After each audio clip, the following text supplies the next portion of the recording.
गुरु की महिमा अनादि काल से है और अनंत है। आखिर गुरु है कौन?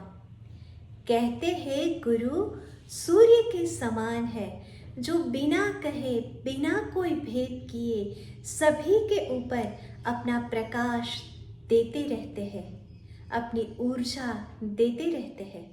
गुरु बिल्कुल वैसे ही है, सभी को एक समान देते हैं। गुरु उन बादलों के जैसे हैं जो बिना मांगे पानी बरसाते हैं। यूं कहे कि जीवन बरसाते हैं, क्योंकि पानी से जीवन चलता है।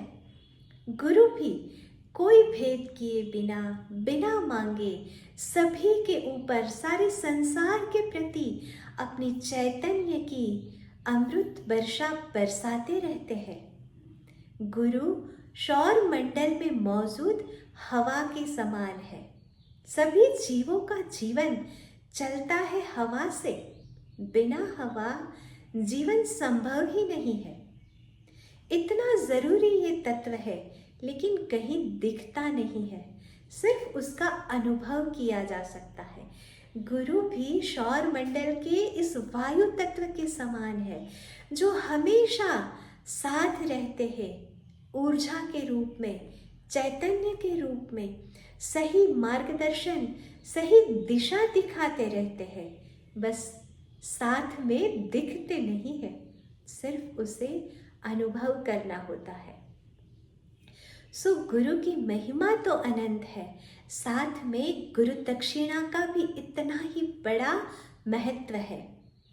सो आइए आज एक छोटी सी कहानी से इस महत्व को समझने की कोशिश करते हैं। ये घटना काफ़ी समय पुरानी है, मतलब उस जमाने की है जब गुरुकुल हुआ करते थे, गुरु के आश्रम हुआ करते थे और सभी वहाँ आश्रम में जाकर के शिक्षा हासिल करते थे, ज्ञान प्राप्त करते थे। तो वैसे ही एक गुरु का आश्रम था और कई सारे शिष्य थे उसके।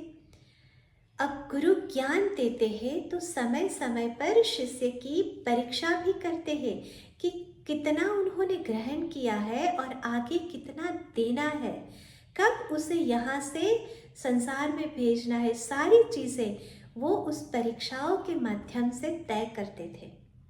सो ऐसे ही उसे एक बार लगा कि चलो आज सभी शिष्यों की परीक्षा ली जाए। तो गुरु अपने सभी शिष्यों को बुलाते हैं और कहते हैं कि देखो, मुझे कुछ समय के लिए हिमालय जाना है। अब हो सकता है कि मैं कुछ हफ्तों में वापस आ जाऊं, ये भी हो सकता है कि मुझे आने में कुछ महीने लगे, कुछ साल लगे और ना भी आऊं। सो अब मैं यहाँ नहीं हूँ, तो आश्रम की जिम्मेदारी, आश्रम का जो संचालन है वो मुझे किसी को सौंपना होगा। अगर मैं अपनी ओर से चयन करूँ तो क्या आप में से किसी को कोई दिक्कत है? अब गुरु की आज्ञा, गुरु के निर्णय के लिए किसको कोई परेशानी होगी? सब हाँ में सम्मति देते हैं। गुरु उनमें से दो वरिष्ठ जो शिष्य थे, जो उम्र में भी बड़े थे, अनुभव में भी बड़े थे और काफ़ी सालों से गुरु के साथ रह रहे थे, उसे बुलाते हैं और उसे कहते हैं कि मैं जा रहा हूँ वो निश्चित है, लेकिन मेरा वापस आना अनिश्चित है और मैं आप दोनों को कुछ सौंप के जा रहा हूँ। और ऐसा कहकर छोटी छोटी दो पोटलियाँ दोनों को दी। फिर कहा कि मैं जब भी वापस आऊँ मुझे ये ऐसे के ऐसे ही चाहिए, इसमें गेहूँ है और आपको इसे संभाल के रखना है।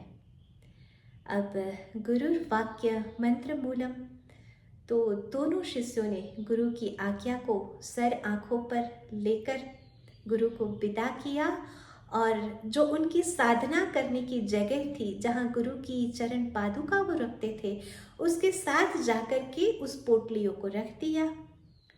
क्योंकि उसके लिए वो सिर्फ गेहूं नहीं थे, उसके लिए वो उसके गुरु के आशीर्वाद थे, उसके गुरु का चैतन्य था और वो दोनों अपने गुरु को साक्षात परमात्मा मानते थे। तो जितने भाव से वो गुरु का ख्याल करते थे उतने ही भाव से उन्होंने इस पोटरी को रखा और उसकी भी सेवा पूजा करना चालू किए। अब कुछ दिन हुए होंगे, उनमें से एक शिष्य उसकी पोटली उठा करके उसे आश्रम की जमीन में बो देता है, और दूसरा जो शिष्य है वो बहुत ही प्यार से, बहुत ही भाव से, साक्षात गुरु की तरह ही उसकी सेवा करते रहता है। अब ऐसे ही 1 साल बीते, 2 साल बीते और कुछ समय बाद गुरु वापस लौटे। आकर के सबसे पहला उन्होंने यही कहा कि जो मैं आपको सौंप करके गया था वो मुझे वापस चाहिए, वापस दो। तो वो पहला शिष्य अपनी पोटली लेकर के आता है और गुरु के हाथों में सौंप देता है। गुरु जब वो खोलते हैं और देखते हैं तो उनमें से कुछ गेहूं सड़ चुके होते हैं, कुछ काले पड़ गए हैं और कुछ तो बिल्कुल मिट्टी हो गए हैं। अब दूसरे शिष्य को पूछते हैं तो वो कहते हैं कि चलो गुरुदेव मेरे साथ चलो, कहकर वो उसे आश्रम की जो जहाँ पर ज़मीन थी वहाँ लेके जाते हैं। तो बहुत बड़ी फसल लहराती नजर आती है। गुरु ये देख के बहुत खुश होते हैं। वो कहते हैं कि मैंने आप दोनों को कहा था कि जब मैं वापस आऊँ तब मुझे वैसे के वैसे ही चाहिए। वो पहले शिष्य को कहते हैं कि तुमने बहुत सच्चे भाव से, बहुत ईमानदारी से, दिल से इसे संभाल के रखा, लेकिन आसपास का माहौल है उसका असर हुए बिना नहीं रहता। गुरु के द्वारा जो ज्ञान मिलता है ना, उसको अब भी बिल्कुल वैसा ही है। आपका समर्पण भाव चाहे कितना भी क्यों ना हो, आप अपने गुरु को कितने दिल से क्यों मानते न हो, लेकिन अगर उस ज्ञान के साथ साथ आप बड़े नहीं होगे, विस्तार नहीं करोगे, वृद्धिगत नहीं होगे, तो वो सड़ जाएगा, बिल्कुल उस गेहूं की तरह।